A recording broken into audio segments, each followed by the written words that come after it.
Nairobi city today. People walk along the streets going about their daily business as any other day. But do they remember this?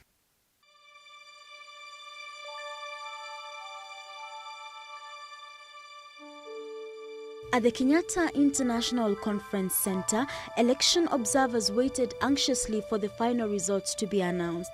The Electoral Commission, led by Samuel Kivutu, was nowhere near announcing the victor, and tension at the KICC and around the country was flaring up.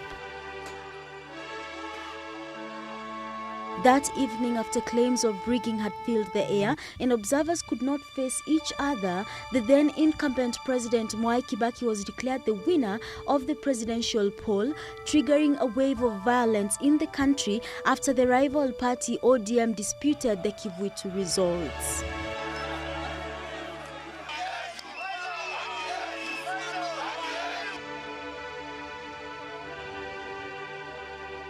Kenya was burning. People who had grown up together turned against each other, and the country was turned into a mob. Nikiwa hapo nikijaribu nikingangana tu venye nitatoka, ndio niliona sasa ninasikia, yani ukweli kabisa ninaungua na hii mkono imefura maji. Nikaangalia mtoto wangu, nikaona mtoto wangu hajaguzwa na moto. Nikakumbuka ile room ya best ilikuwa na kabisa, hata kama mimi siwezi tosha mtoto wangu anaweza tosha. Nikakimbia baka hapo, nikaenda nikatoanisha mtoto wangu bibisho, nikambakisha moja. Hapo ndio nilimshika nikamrusha nje. Kumrusha nje, mimi nikarudi tu pale nione kama naweza toka nikiwa peke yangu, nikiwa peke yangu naweza kuruka wala watu. Nilifanya nini?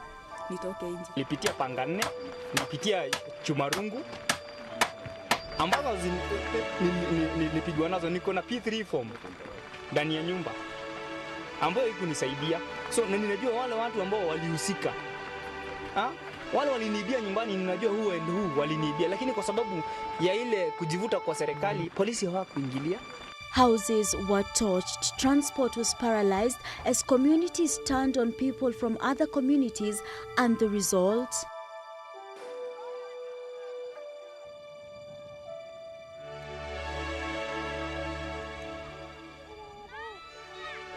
A scene never seen in Kenya had now become the order of the day. People fleeing volatile areas were forced to seek refuge in the only place they could find safety: police stations and district office headquarters.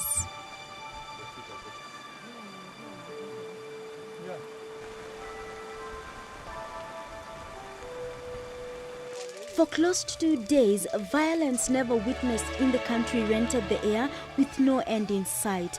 The aftermath was a telltale sign of the destruction that followed the disputed elections.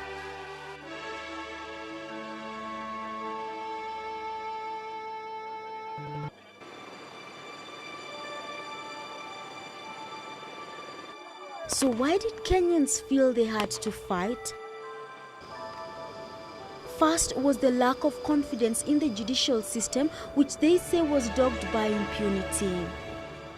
Then the Kenya Police Force, which was accused of protecting some communities while victimizing others. Cases of police brutality were on the rise, and the public had little trust in the uniformed forces.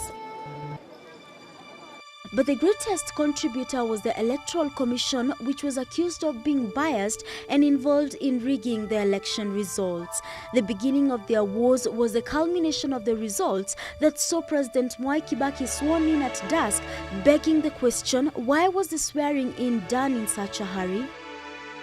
The panel of eminent African personalities sent an entourage to Kenya to help broker peace between the two rival groups, ODM and PNU, and after days of negotiations a peace deal was reached that saw the signing of the National Peace Accord and a declaration to institute reforms in the country, commonly known as the Agenda 4 deal.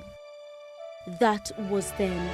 5 years on, and I ask, what changes have been made to ensure that the events of December 2007 and early January 2008 are not repeated? In August 2010, Kenyans unanimously voted in the new charter, followed by its promulgation on the 27th of October the same year. The passage of the new constitution brought with it a set of laws that must be followed to ensure free, fair and credible elections. This saw the formation of an independent Electoral and Boundaries Commission whose autonomy cannot be interfered with by the political class. Following the signing of the Agenda 4 items, major reforms have been instituted in the country. The judiciary got a total overhaul, and those who are not fit for office continue to be sent packing by the Judges and Magistrates Vetting Board. This is in an effort to boost public confidence in the judiciary. The swearing-in of the first Inspector General of Police marked a new dawn for the uniformed forces in the country, with the expected overhaul of the Kenya Police Service and the Administration Police Unit. The new Inspector General will have the daunting task of changing the face of the police force to ensure that Kenyans will no longer feel threatened to be next to a policeman, but instead feel safe when the men in blue are around them.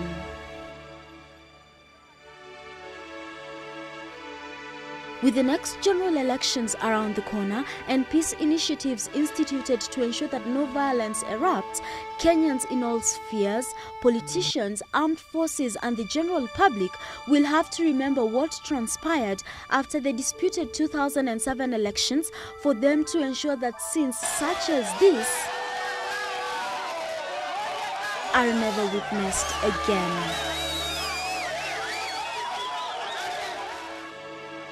Lest we forget. Njoki, GBS News.